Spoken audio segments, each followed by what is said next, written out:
Olha, a gente continua falando nesse assunto porque teve inconformismo ontem, depois da divulgação da pesquisa Atlas Intel. A pesquisa que mostrou a queda de Flávio Bolsonaro na disputa presidencial virou caso de justiça eleitoral. O senador do PL acionou o TSE, questionou a metodologia do levantamento e alegou que o questionário teria induzido respostas negativas ao associar o nome de Flávio ao caso envolvendo o empresário Daniel Vorcaro. A Atlas Intel rebateu as críticas, defendeu a transparência da pesquisa e afirmou que a metodologia segue os padrões exigidos pela Justiça Eleitoral. O CEO do Instituto também saiu em defesa do levantamento após os ataques de aliados bolsonaristas. E para explicar como funciona a metodologia, como foi feita a pesquisa e responder às críticas feitas pela equipe do Flávio Bolsonaro, a gente conversa agora com Yuri Sanches, diretor de análise política da Atlas Intel. Yuri, te agradeço muito, obrigada pela gentileza de nos atender e participar aqui do Contexto hoje conosco. Eu que agradeço o convite, obrigado pelo espaço, um prazer estar aqui. Olha, essa inclusão do áudio do Flávio Bolsonaro com Daniel Vorcaro fazia parte da metodologia original da pesquisa. Vou explicar para quem está nos assistindo. Toda essa indignação do Rogério Marinho e do Flávio Bolsonaro com a Atlas Intel, para além do resultado, é por conta do áudio do Daniel Vorcaro e do Flávio que foi incluído ao final da pesquisa Atlas Intel. Para eles, ter incluído esse áudio ao final da pesquisa poderia ter induzido as pessoas que estavam ali respondendo ao questionário. E aí que entra a minha pergunta para você, Yuri. Incluir esse áudio já faz parte ou já fazia parte da ideia deste questionário inicialmente? Obrigado pela oportunidade de esclarecer isso aqui mais uma vez. Então, é bastante importante ter essa transparência, né? Então, a gente, esse teste de áudio é um teste que a gente, com alguma regularidade, faz, né? Após algumas pesquisas que nós realizamos. É uma ferramenta chamada Atlas VRC, na qual a gente consegue gravar segundo a segundo a reação de uma amostra representativa da população brasileira a um conteúdo audiovisual, né? Então, com alguma regularidade, a gente faz isso para testar, né? Fazer pré-teste, pós-teste de propagandas publicitárias, ou, se a gente fala de política, trechos de debate, propagandas eleitorais, algum vídeo que possa ter viralizado e que possa ter um potencial impacto na corrida. Isso tudo faz parte de um monitoramento que, com frequência, a gente coloca, né? Em relação a essa pesquisa, né, que nós divulgamos ontem, estava bem claro, né, no TSE que existem duas etapas, né, totalmente separadas, em momentos separados, em interfaces completamente separadas. A primeira é naturalmente o questionário, né, onde o respondente vai completar todas as perguntas, desde a aprovação do presidente Lula, avaliação do governo, a imagem de líderes políticos, intenção de voto de primeiro e segundo turno. Então ele responde todas as perguntas, ele conclui o questionário e ele submete, ele envia o questionário. A partir desse momento, ele não tem como retornar, ele não tem como alterar as respostas que ele deu previamente. O questionário está submetido, já foi enviado. A partir disso, ele é redirecionado, né, posteriormente para uma outra página, para uma outra interface, que é a interface do Atlas VRC, onde ele é convidado, na verdade, a registrar a reação dele enquanto escuta o áudio, né? Essa participação é totalmente voluntária, então, caso ele não queira participar dessa segunda etapa separada, ele pode deixar, pode abandonar, né, ali a pesquisa, porque a primeira etapa já tinha sido cumprida. E ali ele registra a reação dele escutando o áudio, e a gente pode ver a nível nacional e também reações por demografia-chave. Então, toda a arquitetura, toda a dinâmica, ela foi desenhada com extremo rigor técnico, metodológico, que é característica da nossa performance, da nossa atuação no Brasil e internacionalmente, né? A Atlas é a melhor empresa de pesquisas atualmente nos Estados Unidos, e também com um desempenho preciso em outras eleições na América Latina, na Europa, na África. Então, a gente está bastante tranquilo em relação às críticas, em relação a qualquer esclarecimento que a gente tenha que fazer, que a gente vai mostrar, né, a robustez metodológica e a gente preza pela transparência e por uma metodologia robusta. Yuri, vou colocar o Felipe, meu parceiro, aqui no contexto para a gente enriquecer a nossa conversa, aumentar o nosso debate. Felipe, por favor, sua pergunta para o Yuri. Yuri, aproveitando que você está aqui no contexto, né, e você falou um pouquinho da metodologia da Atlas, eu queria saber a diferença metodológica, por exemplo, o grau de confiabilidade de uma pesquisa feita pela internet, né, no caso, a grosso modo, caso da Atlas Intel, e uma pesquisa feita de modo tradicional, presencial, na rua, pegando o universo amostral ali naquele momento.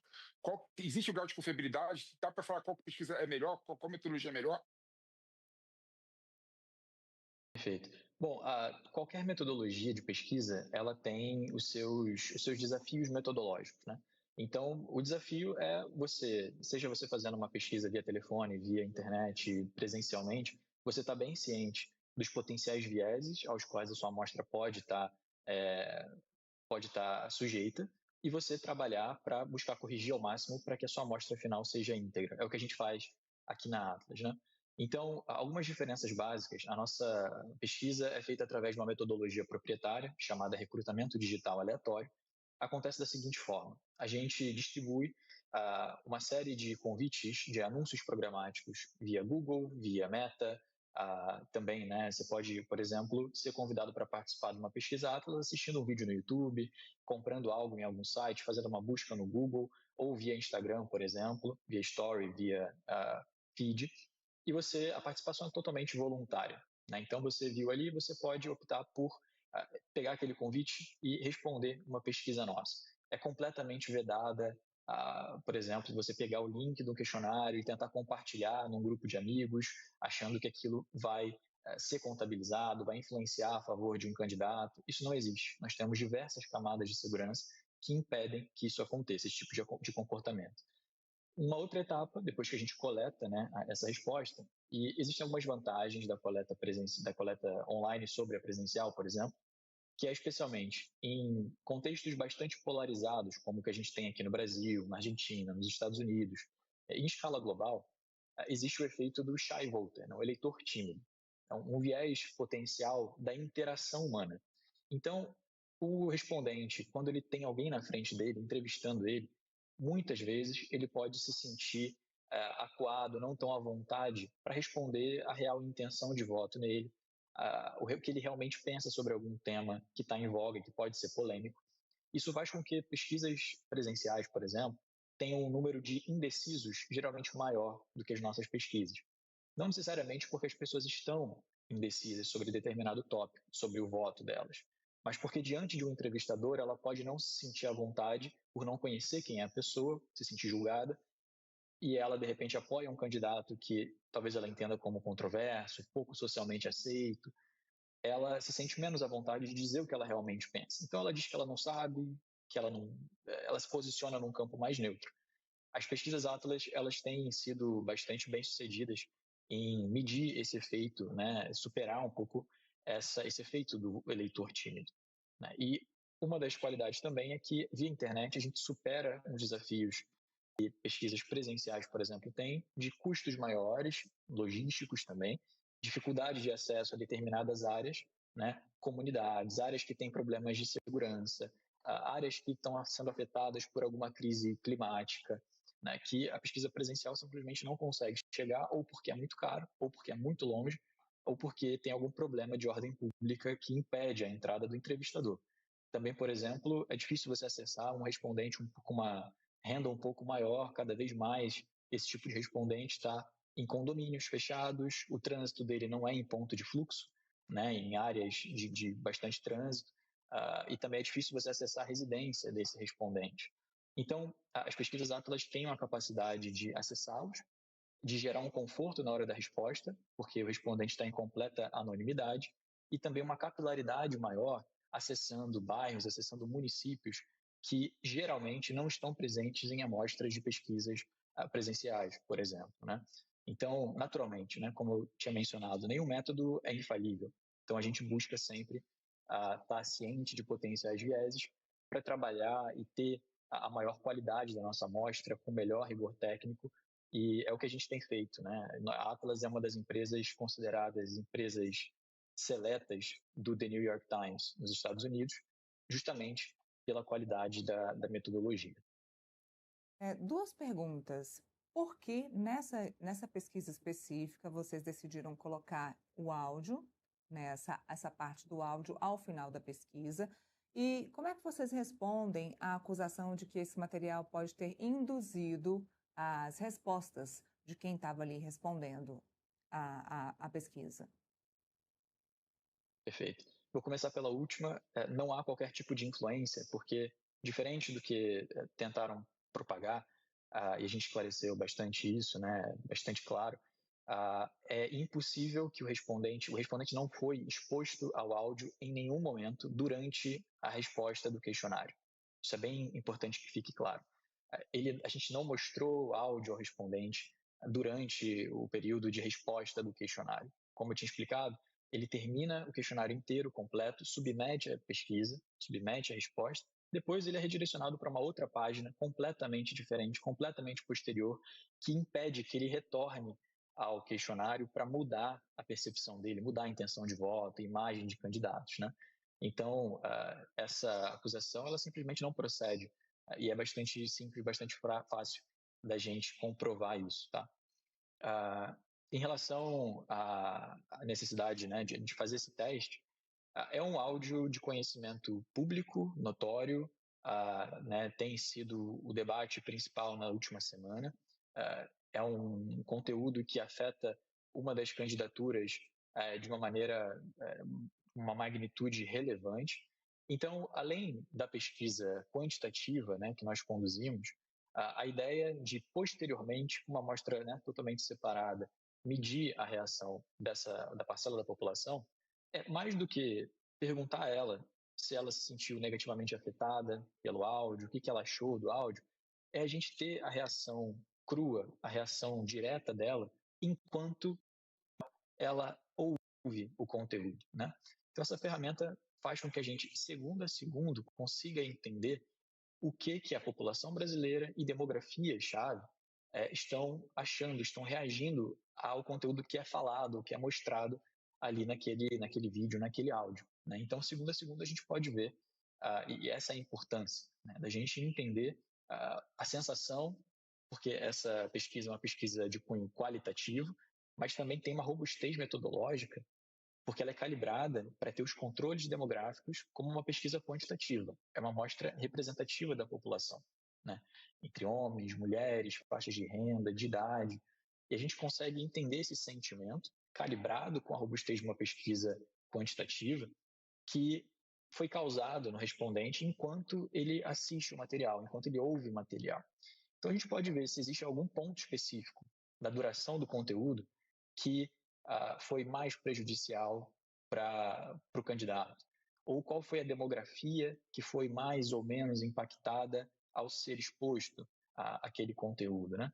Então, essa foi a ideia por trás, e naturalmente, reforçando aqui, que é impossível, né, que tenha tido qualquer tipo de contaminação, que o áudio não foi mostrado durante a aplicação do questionário para o respondente, né? O que acontece é que boa parte dos respondentes, a gente pergunta isso, quem estava ciente do fato e quem ouviu por conta própria, anteriormente à aplicação do questionário, o áudio. E boa parte, a grande maioria dos respondentes já tinham tido acesso ao caso ou ao áudio, né? Então, a Atlas ela não infere uma ligação entre Flávio Bolsonaro e Daniel Vorcaro. Pelo contrário, né, é algo que tinha sido publicado na semana passada, que o próprio candidato confirmou, né, que enviou o áudio, que tinha uma tentativa ali de buscar financiamento, né, para o filme. Ontem também ele confirmou que visitou pessoalmente Daniel Vorcaro. Então, a Atlas não infere nada disso para influenciar, né? Inclusive, houve confirmação do próprio candidato dessa interação.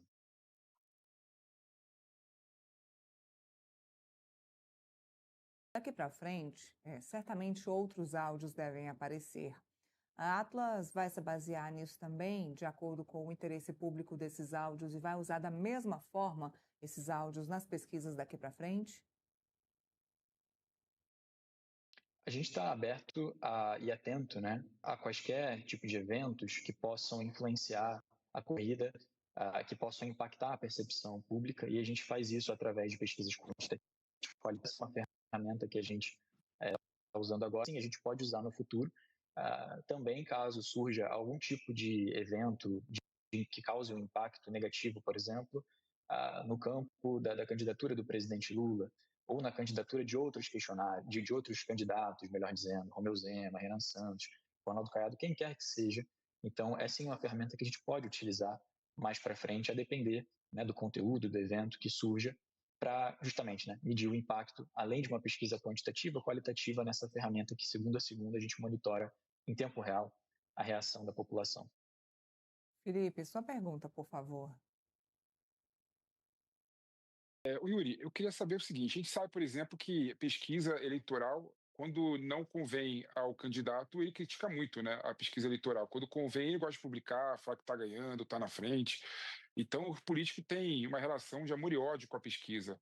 Em 2022, por exemplo, é bom lembrar que várias pesquisas erraram e erraram muito, né? Tanto é que chegaram até a cogitar a possibilidade de fazer uma CPI das empresas de pesquisa, estudos de pesquisas, né? Aí eu queria saber de você o seguinte: por que as pesquisas, né, no Brasil tem errado muito, né? Que você eh, justificaria, né, esse erro constante dos estudos de pesquisas em relação ao Brasil? O eleitorado está mais fluido do que o normal? É difícil captar o voto do eleitor brasileiro? A polarização talvez seria a resposta?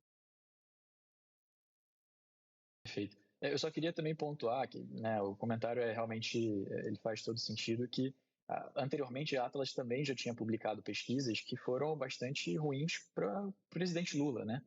Onde caiu a aprovação, aumentou a desaprovação, a intenção de voto caiu. Então, é, naturalmente, quando uma pesquisa não tem um número tão bom para você utilizar, você vai tentar descredibilizar, vai tentar criticar ou abafar, enfim, de alguma forma. Mas a gente entende o interesse público, a importância para a democracia de pesquisa de opinião pública, e é o que a gente, né, continua fazendo no Brasil e mundo afora.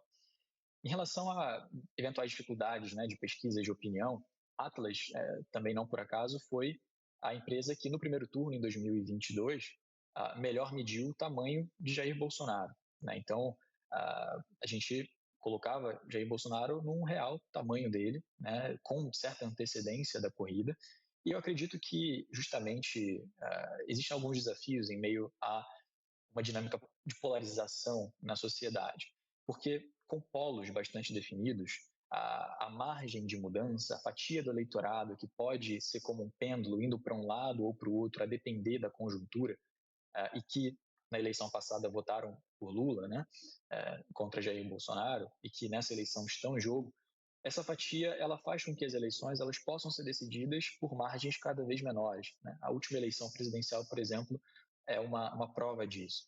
Existem alguns desafios metodológicos, né, como alguns eu tinha apontado aqui, justamente a interação humana, né, o efeito de que se um eleitor tem uma intenção de voto que não é socialmente aceita, ele pode, diante de um entrevistador, ou até telefone, né, quando tem um interlocutor com o qual ele interage, ele pode mediar um pouco a sua real intenção. Então, ele pode dizer que não sabe quando já tem um voto definido, tem uma opinião formada.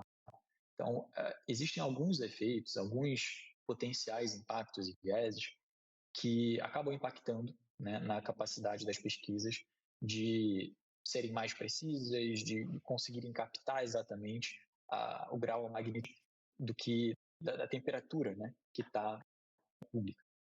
Então, esses são alguns desafios.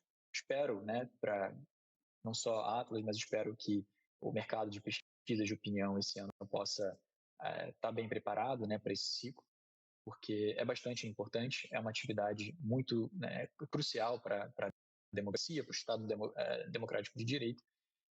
Então, a gente está atento a todo potencial impacto de vieses, o que possa interferir na amostra, para cuidar disso, eliminar o máximo que a gente puder e ter a amostra mais robusta, mais íntegra, para ter o resultado mais preciso no final. Esse é o nosso objetivo. Porque, afinal de contas, a pesquisa ela reflete justamente a nossa a nossa credibilidade, né? Então, ninguém tem intenção de errar uma pesquisa, né? Para ajudar um lado ou outro. No fim das contas, a gente é medido pela nossa acurácia. Então, a Atlas ela é bastante intensa nessa busca pela acurácia, pela precisão dos dados, né? Independente do cenário que a gente enfrente. Bom, não sei se já deu tempo de vocês terem acesso ao processo do Flávio Bolsonaro junto ao TSE, até porque isso deve ter sido ontem, mas, a depender do que ele alegar no Tribunal Superior Eleitoral, a Atlas deve recorrer?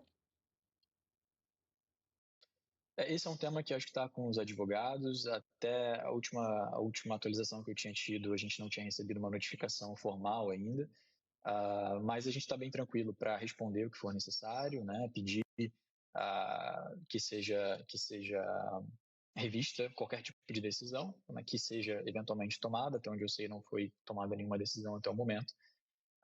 Então, a gente vai recorrer diante dos nossos direitos caso tenha qualquer tipo de decisão que a gente entenda que não tenha levado em conta as provas, aquilo que a gente colocar e com extrema transparência para mostrar que o estudo ele tem uma robustez metodológica. Muito bem, Yuri, te agradeço muito pela participação, pelos esclarecimentos aqui para quem está nos assistindo. Importante, porque esse ano é um ano onde a estatística e a pesquisa, ela baseia os eleitores também, vislumbra caminhos para um ano eleitoral, para a escolha também do seu candidato. Então, é importante que os órgãos e os institutos de pesquisa sejam confiáveis para a população. Te agradeço muito, Yuri. Muito obrigada. Eu que agradeço o espaço mais uma vez, obrigado, né, por essa oportunidade. A gente está à disposição para retornar aqui quando for necessário e falar sobre as pesquisas, esclarecer o que for necessário. Esse espaço também aqui é bastante importante para a gente. Obrigado. Até a próxima.